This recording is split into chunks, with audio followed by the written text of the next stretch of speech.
Hello everyone, welcome back to our YouTube channel study for you.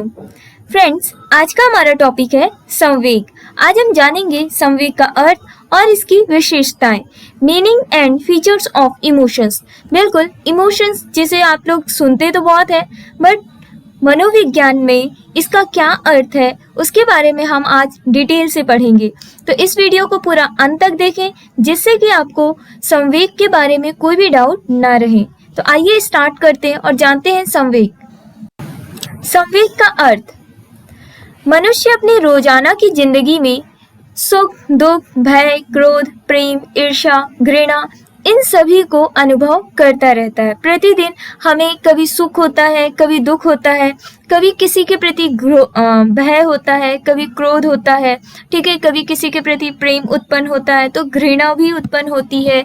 अलग अलग वस्तु या कोई ऐसी चीज देख ले, हमें घृणा उत्पन्न हुई। मतलब हमारे जो फेस के एक्सप्रेशंस होते हैं, हमारी जिंदगी में अलग अलग अनुभव होते रहते हैं। वह ऐसा व्यवहार किसी उत्तेजना वश करता है। तो जब हमें कोई सुख या दुख होता है तो कोई ना कोई उससे हमारा ये इमोशंस जुड़े होते हैं, कोई ना कोई इसके प्रति जुड़े होते हैं, ठीक है। यह अवस्था ही संवेग कहलाती है। संवेग के लिए अंग्रेजी शब्द है इमोशन। क्या बोलते हैं इसे? इमोशन। इस शब्द की उत्पत्ति लैटिन भाषा के इमोवेयर से हुई है, जिसका अर्थ है उत्तेजित होना, ठीक है। क्या है इसका अर्थ? उत्तेजित होना। इस प्रकार संवेग को व्यक्ति की उत्तेजित दशा कहते हैं। तो जो व्यक्ति की उत्तेजित दशा होती है उसी को हम इमोशन कहेंगे या फिर हिंदी में संवेग कहते हैं। ओके, उदाहरण में हम देख सकते हैं, जब हम भयभीत होते हैं तब हम भय के कारण से बचने का उपाय सोचते हैं। हमारी बुद्धि काम नहीं करती है, हम भय की वस्तु से दूर भाग जाना चाहते हैं। हमारे शरीर में पसीना आ जाता है, मतलब कांपने लगते हैं, हमारा हृदय जोर जोर धक-धकाने लगता है, ठीक है। हमारी इस उत्तेजित दशा का नाम ही संवेग है। ये तो हमने भय का संवेग जाना। इसी तरह दुख का संवेग होता है, ठीक है। हमें बहुत डर लगती है, हमें रोना आता है, ठीक है, गुस्सा भी आती है। प्रेम होता है तो अलग अलग एक्सपीरियंस होते हैं, अलग अलग अनुभव होते हैं, ठीक है। शरीर की दशा भी वैसे ही होने लगती है। जैसे भय या फिर क्रोध आता है तो पसीना छूटता है, गुस्सा आती है, ठीक है, ये सारी चीजें होती है। और जब प्रेम होता है तो हमें एक अलग से फीलिंग आती है, ठीक है। इसी दशा को हम उत्तेजित दशा कहते हैं, जिसे हिंदी में हम संवेग का नाम जानते हैं और इंग्लिश में हम इमोशन कहते हैं। इस दशा में हमारा बाह्य और आंतरिक व्यवहार बदल जाता है। जैसे कि अगर हम भय में हैं तो हम आंतरिक और बाहरी दोनों रूप से बदल जाते हैं। हमारा शारीरिक रूप बदल जाता है, बात करने का तरीका बदल जाता है। ये क्या कहलाता है? संवेग कहलाता है। ओके, आइए देखते हैं कौन कौन से इमोशंस होते हैं। कुछ इमोशंस मुख्य प्रकार से हैं, जैसे सुख, दुख, भय, क्रोध, आशा, निराशा, लज्जा, प्रेम, ईर्ष्या, गर्व, आश्चर्य, सहानुभूति। ये सारे क्या है? संवेग कहलाते हैं, ठीक है, जो कि हमारे इमोशंस होते हैं और हमारे दिन प्रतिदिन इनमें कुछ न कुछ परिवर्तन आता रहता है। संवेगों की उत्पत्ति उत्तेजना से होती है। उत्तेजनाएं भौतिक तथा मनोवैज्ञानिक कारणों से होती है। वास्तव में संवेग एक विशेष प्रकार की मानसिक स्थिति है जिसकी वजह से व्यक्ति के सभी आंतरिक और बाह्य क्रियाओं में परिवर्तन आ जाता है। जैसा कि हमने उदाहरण में जाना कि जब कोई व्यक्ति भय में होता है तो उसमें क्या होता है? बहुत से परिवर्तन आते हैं, जैसे कि उसकी धड़कन धक धक करने लगती है, ठीक है, पसीना छूटने लगता है, उसका दिमाग काम नहीं करने लगता है, वो डर जाता है। तो यहाँ पे जब उसके पसीने छूटते हैं, ये क्या हो रहा है? हमारे शरीर के बाह्य क्रियाओं में परिवर्तन आ रहा है। और जब व्यक्ति की धड़कन धक धक करने लगती है, ठीक है, उसका मानसिक रूप काम नहीं करता है, ये क्या हो रहा है? व्यक्ति के शारीरिक रूप में परिवर्तन आ रहा है, ठीक है। तो ये इमोशंस होते हैं, ये संवेग होते हैं जो हमारे आंतरिक और बाह्य क्रियाओं में परिवर्तन लाते रहते हैं। ओके, तो आइए आप जानते हैं संवेग की विशेषताएं। संवेग के 3 पक्ष हैं, अनुभवात्मक, शारीरिक तथा व्यवहारिक। साहित्यकारों की रचना में अनुभवात्मक होता है, शारीरिक स्थिति में परिवर्तन और शारीरिक क्रिया के प्रति अनुक्रिया करना व्यवहारात्मक पक्ष है। ये सभी पक्ष संवेगों की इन विशेषताओं में प्रकट होते हैं।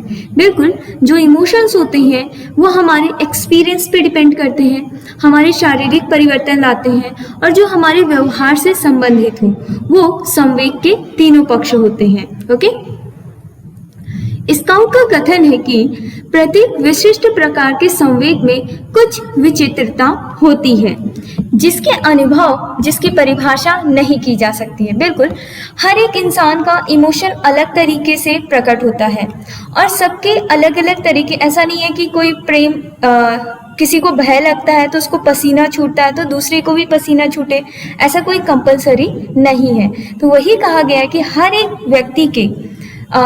व्यक्ति का इमोशंस अलग अलग तरीके से प्रकट करता है, जिसकी वजह से हम हर एक के इमोशंस की सेम परिभाषा तो नहीं कर सकते हैं ना। इसीलिए बोला गया है कि जिसकी परिभाषा नहीं की जा सकती है। संवेग की विचित्रता के कारण हम उसके स्वरूप को भली भांति तभी समझ सकते हैं जब उसकी विशेषताओं से पूर्णतः परिचित हो जाएं। ओके, तो किसी भी संवेग के बारे में हम तभी बता सकते हैं जब उसके पूरे विशेषताओं, उसके फीचर्स के बारे में, उसके कैरेक्टर के बारे में हम अच्छे से जान जाएं, तभी हम उस संवेग को डिफाइन कर सकते हैं। तो आइए जानते हैं कुछ मुख्य विशेषताएं जिसके द्वारा हम संवेग को पहचान सकते हैं। ठीक है, पहला है तीव्रता। तीव्रता के कारण हम संवेग को पहचान सकते हैं। जैसे कि आप साइड में पिक्चर्स देख सकते हैं, ये सारी इमोशंस के द्वारा हमारे शरीर में जो एनर्जी या फिर जो भी शारीरिक बदलाव आते हैं आंतरिक रूप से, यहाँ पे कुछ डायग्राम्स दिए गए। तो एंगर होते हैं तो हमारे हाथ और मानसिक रूप, हमारी बॉडी का ऊपर का आधा पार्ट, ये सारा एक्टिवेट हो जाता है। इसी तरह फियर में देख सकते हैं आप डिस्गस्ट, हैप्पीनेस में सबसे ज़्यादा हमारी बॉडी रिएक्ट करती है। तो देख सकते हैं आप, हैप्पीनेस में हमारी 100% पूरी की पूरी बॉडी क्या कर रही है, एक्टिव है, और यहाँ पे हमारा मानसिक रूप बहुत अच्छे से क्रिया करता है। फिर है सैडनेस, सरप्राइज, न्यूट्रल, फिर anxiety, love, depression, contempt, pride, shame, envy, ये सारे हमारे इमोशंस होते हैं। ठीक है, जो हमारे शारीरिक रूप में बदलाव लाते हैं।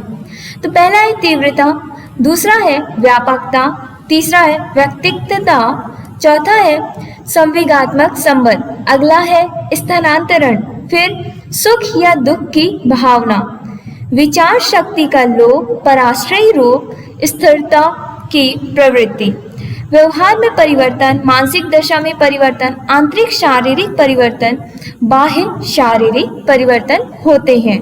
ओके, तो आइए अब उन संवेग की विशेषताओं को डिटेल में जानते हैं। पहला था तीव्रता।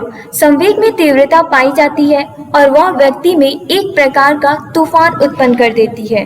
ठीक है, तीव्रता हम कह सकते हैं एक्साइटमेंट, जो बहुत ही शीघ्रता होती है। ठीक है, कई बार होता है ना, हमारे अंदर ऐसी फीलिंग्स आती है कि यार जल्दी हो जाए, हमसे इतना एक्साइटमेंट होते हैं कि हमसे कंट्रोल नहीं होता है। ठीक है, जैसे खुशी है, ठीक है, कोई सरप्राइज है जिसका हमें कंट्रोल नहीं होता कि हमें बस तुरंत सरप्राइज देखना है, तो वो तीव्रता है। ओके, संवेग में तीव्रता पाई जाती है और वो व्यक्ति में एक प्रकार का तूफान उत्पन्न कर देती है। जैसे कि आप किसी टारगेट में हैं, अपने जॉब के लिए है, ठीक है, आप एग्जाम की प्रिपरेशन कर रहे हैं, आपने बहुत अच्छे से प्रिपरेशन कर ली है, अब बस आपको एग्जाम का वेट है। ठीक है, तो आपसे क्या हो रहा है, वेट नहीं हो रहा है कि यार कितनी जल्दी एग्जाम आए, कितनी जल्दी मैं पेपर दूं, ठीक है, मेरा एग्जाम निकले और मेरा ज्वाइनिंग हो। तो ये तीव्रता है जो हम इंसानों के अंदर तूफान उत्पन्न कर देता है। इस पर तीव्रता की मात्रा में अंतर होता है। उदाहरण में अशिक्षित व्यक्ति की अपेक्षा शिक्षित व्यक्ति में अधिक होता है, जो संवेग पर नियंत्रण करना सीख जाता है। ठीक है, जो अशिक्षित व्यक्ति होता है वो तो संवेग पर नियंत्रण पूरी तरह से नहीं कर पाता है, लेकिन एक शिक्षित व्यक्ति संवेग पर नियंत्रण कर सकता है। संवेग की तीव्रता कम होती है। इस प्रकार बालकों की अपेक्षा वयस्कों में और स्त्रियों की अपेक्षा पुरुषों में संवेग की तीव्रता कम पाई जाती है। ठीक है, आप देखते होंगे छोटे बच्चों में ज़्यादा एक्साइटमेंट होता है, ज़्यादा उछल कूद होता है। ठीक है, उन्हें कोई चीज़ खिलाना हो या उन्हें कोई चीज पसंद हो जो हम देने वाले हो, तो उनसे कंट्रोल नहीं होता है। उनके अंदर एकदम तूफान उत्पन्न हो जाता है कि नहीं बस हमें अभी चाहिए, लेकिन वयस्क कंट्रोल कर सकता है उस चीज को। व्यापकता। स्काउट के अनुसार निम्नतर प्राणियों से लेकर उच्चतर प्राणियों तक एक ही प्रकार के संवेग पाए जाते हैं। इस कथन से स्पष्ट हो जाता है कि संवेग में व्यापकता होती है और वह सब प्राणियों में समान रूप से पाया जाता है। उदाहरण के रूप में बिल्ली को उसके बच्चे को छोड़ने से, बालक को उसका खिलौना छीनने से व्यापकता, मनुष्य को उसकी आलोचना करने में क्रोध आ जाता है। तो ये सारी चीजें व्यापकता में आती हैं। तो नेक्स्ट पॉइंट है हमारा वैयक्तिकता। संवेग में वैयक्तिकता होती है, कहने का मतलब विभिन्न व्यक्ति एक ही संवेग के प्रति विभिन्न प्रतिक्रिया करते हैं। बिल्कुल हम ये नहीं कह सकते हैं कि कोई एक सिचुएशन पड़ी है, उस सिचुएशन में सभी व्यक्तियों की एक ही सोच होगी, ऐसा नहीं है। वहाँ पे जितने भी व्यक्ति होंगे सभी की सोच और सभी की जो क्रिया होगी, क्रिया पे प्रतिक्रिया होगी, वो अलग अलग तरीके से होगी। ठीक है, जैसे कि उदाहरण में देख सकते हैं, एक भूखा भिखारी है, उसे देखकर अलग अलग लोगों की अलग अलग क्रियाएं प्रतिक्रिया होंगी। जैसे कि एक व्यक्ति दया से द्रवित हो जाता है, ओके, और दूसरा व्यक्ति उसे भोजन देता है, और तीसरा व्यक्ति क्या कहेगा कि ढोंगी कहकर उसे भगा देगा। ओके, तो ये अलग अलग लोगों की अलग अलग इंडिविजुअलिटी होती है। ओके, संवेगात्मक संबंध। स्काउट का कथन है कि एक निश्चित संवेग उसके स्वरूप संवेगात्मक मनोदशा का निर्माण करता है। इस मनोदशा के कारण व्यक्ति उसी प्रकार का व्यवहार करता है जैसा कि उसके साथ किया गया है। उदाहरण के रूप में हम देख सकते हैं कि एक गृह स्वामिनी किसी कारण से गुस्से में होकर वो रसोइया को डांटती है। ठीक है, तो रसोइया क्या करेगी, रसोइया क्रोध में आकर उन्हीं का क्रोध जो उनके गृह स्वामिनी ने उन पर उतारा था, वो उस क्रोध को नौकरानी पे उतारता है। जैसे कि एक और उदाहरण देख सकते हैं, स्कूल में जब प्रिंसिपल शिक्षक की किसी गलती पर शिक्षक पे क्रोध करता है, तो शिक्षक क्या करते हैं, उस गुस्से को अंदर भरे रहते हैं और वो कहीं ना कहीं छात्र के ऊपर उतार देते हैं। ठीक है, तो ये संवेगात्मक संबंध है जो एक दूसरे से कनेक्ट होता है। ओके, अगला पॉइंट है हमारा स्थानांतरण। ड्रमंड व मैलोन का मत है कि संवेगात्मक जीवन में स्थानांतरण का नियम एक वास्तविक तथ्य है। ओके, सुख या दुख की भावना। स्काउट के अनुसार अपनी विशिष्ट भावना के अलावा संवेग में निसंदेह रूप से सुख या दुख की भावना होती है। उदाहरण के रूप में हमें आशा में सुख का और निराशा में दुख का अनुभव होता है। ओके, जब हम सक्सेस होते हैं तो हमें सुख का अनुभव होता है, और जब हम फेल होते हैं, अनसक्सेस होते हैं, तब हमें दुख का अनुभव होता है। ओके, विचार शक्ति का लोप है। संवेग हमारी विचार शक्ति का लोप कर देता है, अतः हम उचित या अनुचित का विचार किए बिना कुछ भी कर बैठते हैं। जैसे उदाहरण में क्रोध में हमें होश नहीं होता है, या फिर हम ये कह सकते हैं कि क्रोध में आकर हम कुछ भी कार्य कर लेते हैं, क्योंकि उस समय हमारा मानसिक रूप इतने अच्छे से कार्य नहीं कर रहा होता और हम डिसाइड नहीं कर पाते क्या सही है क्या गलत है। तो क्रोध के आवेश में आकर मनुष्य की या किसी और की हत्या तक कर डालता है। ओके, तो ये क्या होता है, विचार शक्ति का लोप होता है। तो अगला पॉइंट है पराश्रयी रूप। स्काउट के शब्दों में संवेग की एक विशेषता को हम इसका पराश्रयी रूप कह सकते हैं। इसका अभिप्राय ये है कि पशु या व्यक्ति में जिस संवेग की अभिव्यक्ति होती है उसका आधार कोई विशेष प्रवृत्ति होती है, कोई ना कोई उसका वो किसी न किसी चीज से कनेक्ट होता है। ठीक है, जिसके कारण उसका इमोशन छलकता है। ठीक है, उदाहरण के रूप में देख सकते हैं हम अपनी प्रेमिका के पास अपनी प्रतिद्वंदी को देखकर प्रेमी को क्रोध आने का कारण उसमें काम प्रवृत्ति की पूर्व उपस्थिति है। कहने का मतलब जब प्रेमी अपनी प्रेमिका को किसी अपोजिशन के साथ देखता है, ठीक है, तो उसे क्रोध आने लगता है। क्रोध आने का कारण क्या है, कारण ये है कि उसके इमोशंस उस प्रेमिका से पहले से जुड़े हुए थे, पूर्व उपस्थिति थी जिसके कारण उसे क्रोध आ रहा है। ठीक है, ये पराश्रयी रूप होता है। अगला पॉइंट है स्थिरता की प्रवृत्ति।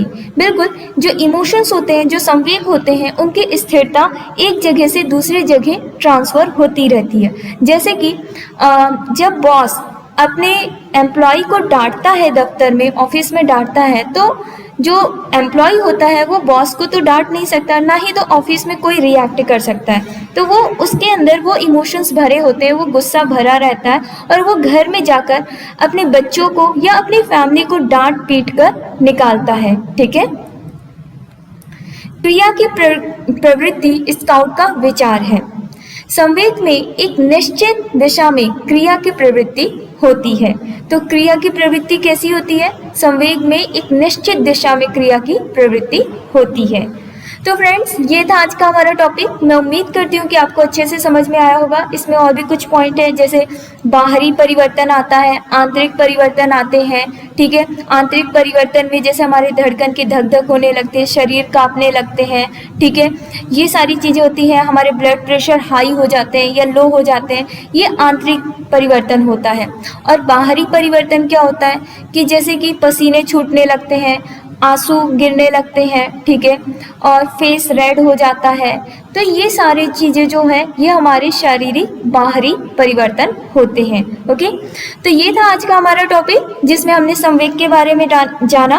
मैं उम्मीद करती हूँ कि आपको अच्छे से समझ में आया होगा। साथ ही साथ अगर वीडियो पसंद आई हो तो वीडियो को लाइक शेयर करें और चैनल को सब्सक्राइब करना ना भूलें। Thank you.